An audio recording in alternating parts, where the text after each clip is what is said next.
What's going on, everybody? Welcome back to the channel, or welcome to the channel if it's your first time here. We do reviews, news, and discussion, so please consider subscribing. So today we're going to be talking about the state of the industry. Now, this is kind of a series that I'm thinking of starting, maybe doing every couple months, just as the industry is shifting in video games, talking about everything happening between the big three and where we see the industry heading as things are changing very rapidly, especially as technology changes, how people make money, economics, everything's changing right before our eyes. So today we're going to be talking about Nintendo, PlayStation, and then of course Xbox, and see what each company is doing. So let's get into all of that news right after this.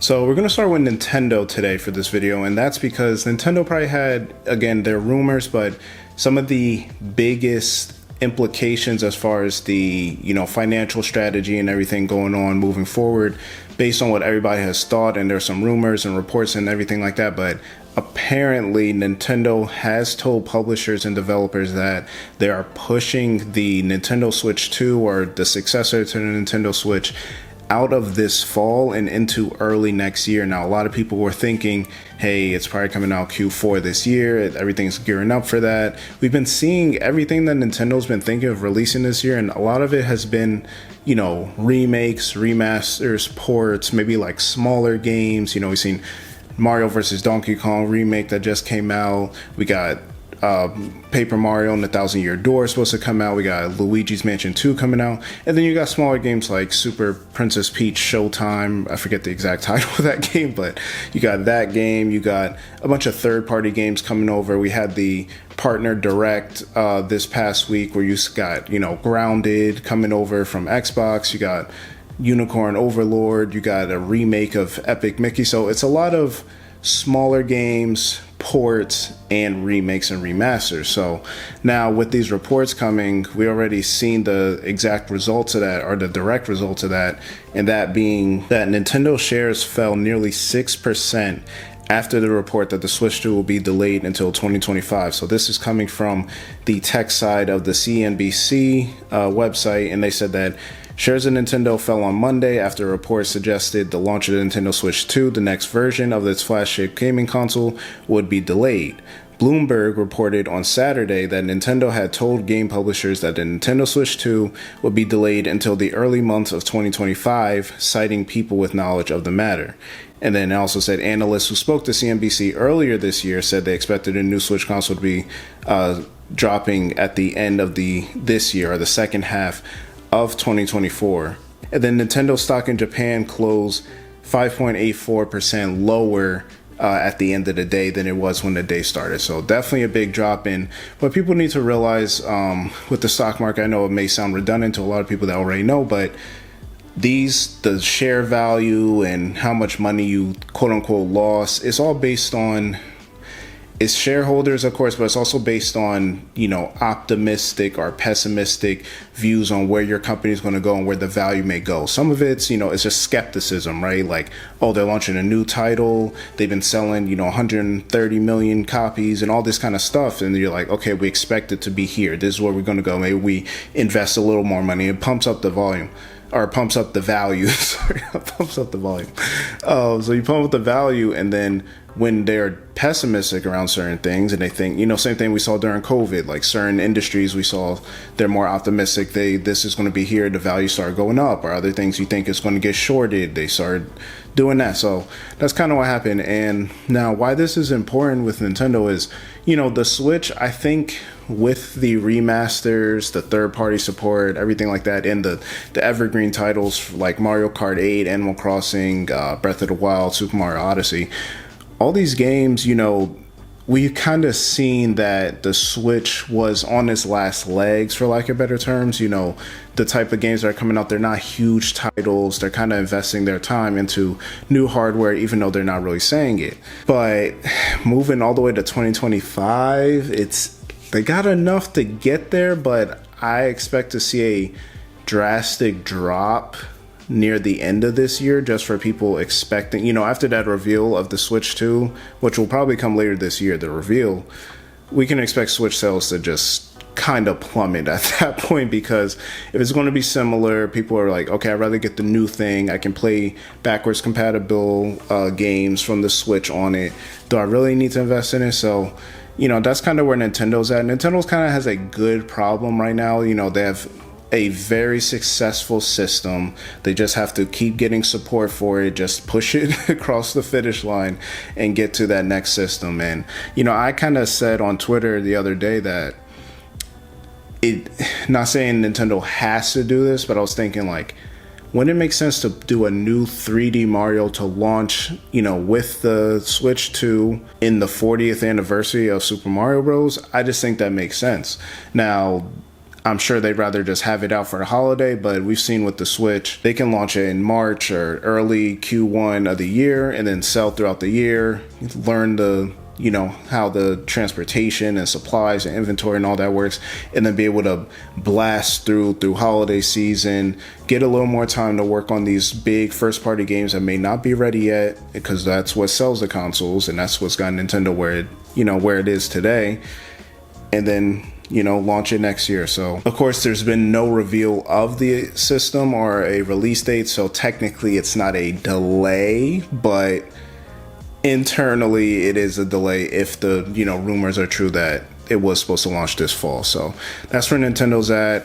I think they'll be okay, but it'll be interesting to see, and definitely waiting for that reveal to see what that system actually looks like. Now let's move over to PlayStation, which is pretty interesting. The interesting things are going on with PlayStation right now, and we got a earnings call last week where Sony's president and PlayStation chairman Hiroki Totoki, hopefully I'm pronouncing that correctly, he said that he wants the company to be more aggressive when it comes to improving its gaming division's profit margins, which he says can partly be achieved with a greater focus on bringing first-party games to PC. So during a Q&A session following Sony's latest financial results briefing, Totoki was asked why the games division is seeing an increase in gross income but not in profits, and whether there are any initiatives planned to improve the bottom line. Totoki replied that there were two main factors that they wanted to focus on: hardware and first-party games. In terms of hardware, he noted that the cost reduction in this console cycle is really difficult to come by compared to previous generations due to the increased price of components, and implied that console prices wouldn't be dropping while it looked for ways to improve margins. Then Totoki then addressed the topic of first-party games and made it clear that he feels releasing them multi-platform, which he clarified to mean PC, continues to be the way forward. And now this is what a lot of people are getting into online. Of course, we have the console wars and everything like that, but with Xbox, and we'll get into them a little later, even though I just did a video on that, make sure you check that out. But this whole strategy of just having your games exclusive to your console, it's, as Phil Spencer said, the exclusive market is slimmer and slimmer. The console market itself is stagnant, and we're seeing that. And with Sony, they said their share value dropped over $10 billion because at the end of this financial report, you know, it was revealed that they're not going to hit their target of, I think it was 25 million PlayStation 5s. It was going to be around 21 million, so they're 4 million short on that. Some first party games did so well. You know, they only had one big one last year, which was Spider-Man 2. They said it sold 10 million copies, but you know, while they're seeing record revenue because games are $70 now, you're selling 10 million copies, you know, $700 million. But the budget, from what we've seen from the leaked documents from Insomniac, like they spent over, I think, $300 million to make Spider-Man 2. Like $300 million is insane. And then you kind of look into like, yeah, still you sold 10 million copies, maybe you'll sell some more, but a lot of these games kind of, you sell a bunch like this, sometimes you might sell a few million more through the discounts and over time, but then that's kind of it. Like, you know, I think Nintendo's kind of alone with the whole, like, especially the Switch, with these evergreen titles that, you know, sell 5-10 million every year and just keep selling throughout the life cycle of the system. So like a lot of these other games, you know, for Xbox and PlayStation, most of the people get in day one, month one. Maybe they get the game on sale during Black Friday, and then that's kind of it. It's not in the sales charts anymore. It sells, and then that's about it. Whoever wanted to play it got to play it. Now, when it comes to this whole thing about PC and exclusivity and things like that, Sony's started to learn. They've been stubborn in the past about like not putting their games anywhere except PlayStation to sell these consoles. But they're also seeing, Xbox is doing games day and date or putting games on Steam or whatever. PlayStation has started porting over games to PC. We've seen them putting The Last of Us Part 1 remake. We've seen them bring God of War. We've seen them bring Horizon. They started bringing these games. And then the most recent example of this was Helldivers 2, which is a PlayStation Studios first-party game. I think it's only $40 or whatever, but they were up to like 400,000 like congruent players like at their peak on Steam alone. So it was a huge success. It dropped on PlayStation day and date. Now, do I think all of their games are going to go day and date? No. And I think, when we look at each company, every company is doing what they know they need to do. So people need to realize like all this online, I've said this so many times, Twitter and online stuff doesn't make a determining factor on what a company decides to do. If a company's, the shareholders do, that's it. If the shareholders not happy, nothing is moving. That is what they need to have. That's the only thing that brings the value up of a company. That's the only thing that funds these games. These shareholders make every decision and make everything move. So everyone's saying, oh, PlayStation should bring their games to Xbox. It's like, no, okay, we're going to do things our way. We're not going to do it exclusive anymore. We'll put it on PC, but we'll do Helldivers or Marathon. Well, Marathon's going to be multi-plat, but you get what I'm saying? Like these other games on PC day and date, and then we'll shrink the window of the other games like God of War, Horizon, Spider-Man, all these other games. We'll shrink that down from 4 years that they was doing or 3 years to maybe 1 year, maybe 6 months, something like that. And I think that's smart for PlayStation to kind of embrace because, as Xbox said, the exclusive market is shrinking. The console market is stagnant. There's so many other ways that people are gaming now, whether it's mobile, PC is constantly growing, these handhelds, cloud. There's so many more avenues for consumers to game, and you gotta meet them where they're at. Like it's a lot harder to, if you have a restaurant and you got a market and expect people to drive over to you and come to you and order and sit down and all this stuff. It's a lot harder to do that than going to a food festival, for example, where everybody's coming to get food already. And you just set up a stand, let the people come to you, and serve them as you need. So, hey, Sony was like, listen, we missed our own projections. Sure, we're winning the console war. Shareholders do not care about you selling more than Xbox. They care about you selling what you said you were going to sell or selling more than you said you was going to sell. Said you was going to sell 25 PS5s. Where's the 25 million? Where's it at?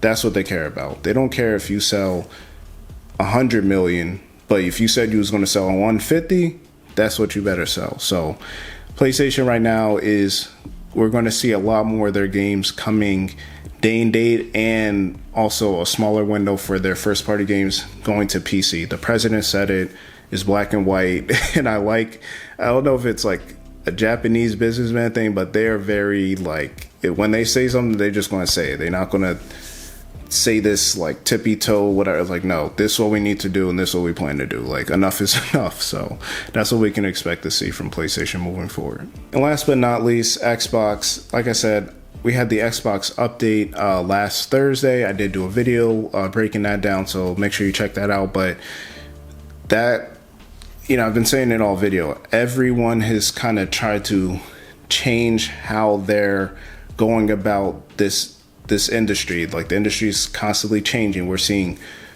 big budget movies being made, amusement parks, multi-platform, all these kind of things. And Xbox's strategy right now is we're going to keep pushing Game Pass. We're going to explain to you the value of it, why you should come over and play on why you should come and play over wherever you can, but somewhere in the Xbox ecosystem. And if you can't, hey, where you at? You on PlayStation? Okay, guess what? We got Hi-Fi Rush over there, which I believe just got announced today to come out March 16th, if I'm not mistaken. So you got Hi-Fi Rush over there. You got Grounded on Switch. We got Ori on Switch. We got Minecraft everywhere. We got all these games, Call of Duty, all these games. But if you want to pay $70, okay, you can. Or you can come over, pay $10, $15 a month. You could get all these games, plus our third-party contracts that we do. We got Liza P over here. We got Scarlet Nexus. We just got Tales of Arise. We got all these games for you to come over and play on Xbox. Hey, you like that game that we published over there? Well, the sequel's coming out in 2 or 3 years, and probably 5 years at this point. But we got a sequel coming out. It's going to start off here. If you want to come play real quick, you know, get your subscription for $10, $15 and play, or buy an Xbox, whatever you want to do. Play on your refrigerator at that point. And, you know, we want to make money. You know, Xbox, they've invested almost $100 billion at this point in these studios, and they need to make that money back. They're learning how what they're going to do with this strategy. They started with 4 games. Will they expand to more? I think it's like inevitable that will happen. Like, they're not going to just stop at 4, especially these specific 4 that they said they're going to bring. Like, does that mean Halo and Gears of War will ever be on PlayStation? Who knows? 5 years from now, maybe. That might just be the reality, but Xbox is doing what makes sense for it, Nintendo's doing what makes sense for them, and PlayStation is doing what makes sense for them. Everybody is checking the landscape, seeing the future, listening to their shareholders, and listening to consumers too at the end of the day, because they need to do things that we, if we say we enjoy Game Pass, like I say I do, it needs to be funded. I can't think of, we're going to get Game Pass, everything's going to be great, but the money doesn't come from somewhere. Or they can't fund the next sequel to whatever. They got to keep raising the prices or add ads into Game Pass to ruin the experience for the customer. You got to be realistic. You got to take, if you like this, you got to take whatever comes with it. So it is what it is. You can't, people complain about the physical versus digital games. If people ain't buying physical, we ain't going to sell physical. Like, it is what it is. So, Xbox, I think they're pushing for the Game Pass, Xbox Anywhere, going semi-multi-plat, timed exclusive for their own first party. It's going to be a lot of different things going on moving forward. It's going to be a wild ride. That pretty much does it, guys. So that's all my thoughts on, what the big 3 are doing right now. As we're seeing with our very eyes, I feel like this generation has been a transitional generation. I think what's the next one? 10 is going to be the real, this is what the future of gaming is. I think we're going to move not away from consoles, but more so to platforms. Everything's going to be a platform. Buy the new shiny console for the graphics and all that. That stuff's going to kind of go away. It's going to be about gameplay. It's going to be about content and quality, and the sustainability of these $300 million, $400 million, even $120 million budgets is going to stop. At some point, it's already bursting, layoffs, all this crazy stuff. So I think, it's going to be an exciting time in gaming. We'll just have to see over the next year and a half, 2 years, where everything goes. But there's a lot to be excited about on the horizon. So y'all let me know in the comment section below, what are you most excited for coming up? What do you think of these industry changes? If you've been in video games for 20, 30 years, we've seen a lot, but it's still, a fun time. We're still getting quality games to enjoy, and that's what it comes down to at the end of the day. So y'all let me know. Leave a like on this video, subscribe if you have not already, and I'll catch you on the next one. Peace.